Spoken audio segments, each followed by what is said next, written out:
அப்பேற்பட்ட அந்த அதிகார நந்தியை நாம் வணங்கிவிட்டு தான் நம்ம கோயிலுக்குள்ளேயே நாம் செல்லணும். அவர் பார்த்திங்கன்னா ராஜகோபுரத்திலே அந்த நுழையிற அந்த நடு பகுதியிலே இருப்பார். இப்போ பல கரங்கள் கொண்டு அதிகார நந்தின்னு அந்த ஆயுதங்களையெல்லாம் ஏந்தி அந்த ஒரு மிகப்பெரிய இன்றைக்கு நம்ம பெரிய பெரிய அதிபர்களுக்கெல்லாம் எப்படி அந்த எஸ்பிஜின்னு சொல்லுவாங்க, அதுபோல் அவர் அவருடைய பாதுகாப்பில் தான் அந்த கோவிலே இயங்குகிற மாதிரி அந்த உருவமானது அங்கே சுவாமியானது பிரதிஷ்டை செய்திருப்பார்கள். அப்படி அதிகார நந்தி அவரே நிறைய பேர் பார்த்துருப்பீங்க.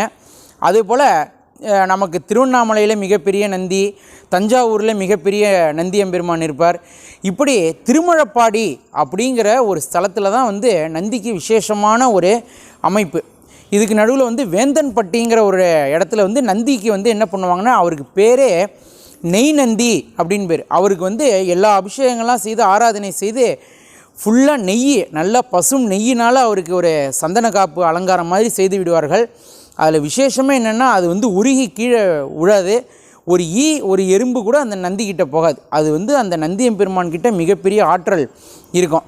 அப்பேற்பட்ட அந்த நெய் நந்தி வேந்தன்பட்டி அப்படின்னு பேர். அதுபோல் திருவெண்காடு அப்படிங்கிற ஸ்தலத்தில் சிவபெருமானுக்கு நேராக இருக்கக்கூடிய நந்தியை பார்த்திங்கன்னா, அவருடைய உடம்புல 9 துவாரங்கள் ஓட்டையே இருக்கும் அந்த நந்தி மேலே.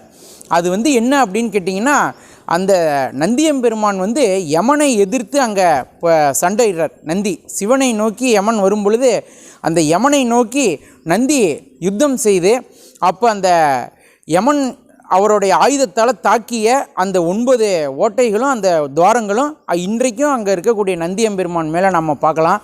அப்படி அங்கே இருக்கிற நந்தி விசேஷம்.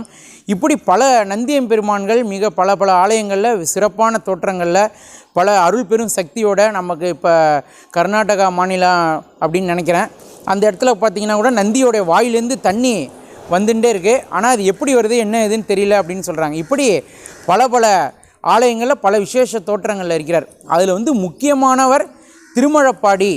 ஏன் இதை நான் முக்கியமான ஒரு நந்தி அப்படின்னு சொல்லேன்னா, இந்த திருமழப்பாடியில் நந்தியம்பெருமானுக்கு உமையொரு பாகனும் சேர்ந்து திருமணம் செய்து வைத்த இடம். அதாவது நம்மக்கிட்ட ஒருத்தர் வேலை பார்க்குறார், நம்ம டிரைவர் இல்லை நம்மளுடைய வீட்டில் ஒரு சர்வெண்ட்டாக இருக்கார், பெரிய பெரிய செல்வந்தர்கள்லாம் வச்சுப்பாங்க.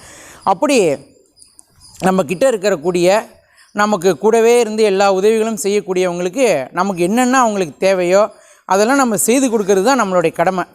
அப்படி சிவபெருமான் அதை உணர்ந்து என்ன செய்கிறார் அப்படின்னா, நந்தியம்பெருமானுக்கு சுயசாம்பிகை அப்படிங்கிற ஒரு வரன் பார்த்து, ஒரு பெண்ணை பார்த்து, அவர் திருவையாறுலேருந்து சிவனே சீர்வரிசையெல்லாம் கொண்டு போய் அந்த திருமழப்பாடிங்கிற ஸ்தலத்தில் நந்தியம்பெருமானுக்கு திருமணம் செய்து வைக்கிறார். அந்த விசேஷம் என்றைக்கு நடக்கும் அப்படின்னா, பங்குனி மாதம் புனர்பூச நட்சத்திரத்தில் நந்திக்கு கல்யாணம் பண்ணி வைக்கிறார்.